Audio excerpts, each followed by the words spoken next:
హరి ఓం. నా పేరు లక్ష్మీకాంతం. నా ఏజ్ 60. నేను యోగా క్లాస్కి 2 years నుంచి అటెండ్ అవుతున్నాను. ఫస్ట్లో ఇది మా అబ్బాయి జాయిన్ చేశాడు. మొదట్లో నేను చేయగలనో లేనో అని అనుకున్నాను, కానీ చేస్తూ ఉంటే నాకే కాన్ఫిడెన్స్ వచ్చింది. అంటే 100% చేయలేకపోవచ్చు, కానీ ఒక 60% అయినా చేస్తున్నానేమో అని నేను అనుకుంటున్నాను. నాకు కొంచెం హీల్ పెయిన్ ఉండేది, అది చాలా రోజులు ఉంది. ఈ యోగా చేస్తూ ఉండడం వల్ల నాకే తెలియదు, గ్రాడ్యువల్గా తగ్గిపోయింది. ఆ తర్వాత ఆ మధ్య కొంచెం చెయ్యి ఫ్రాక్చర్ అయిందని ఒక 2 months 3 months గ్యాప్ ఇచ్చాను.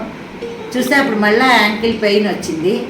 అప్పుడు నాకు అర్థమైంది, అయితే యోగా చేయడం వల్లే ఇది తగ్గింది అని. మళ్ళీ యోగా క్లాస్లో జాయిన్ అయిపోయాను. ఆ 3 months అయిపోయిన తర్వాత మళ్ళీ పెయిన్ మాత్రం పోయింది. పెయిన్ లేదు, ఇంకా హీల్ పెయిన్. అదే దీనివల్ల ఏంటంటే మార్నింగ్ ఒక డిసిప్లిన్గా టైంకి లేవడం, అంత అరేంజ్ చేసుకోవడం, అవన్నీ కూడా బాగా అలవాటు అయిపోయింది. సో ఇది చేయడం వల్ల చాలా రోజంతా చాలా యాక్టివ్గా ఉండగలుగుతున్నాను.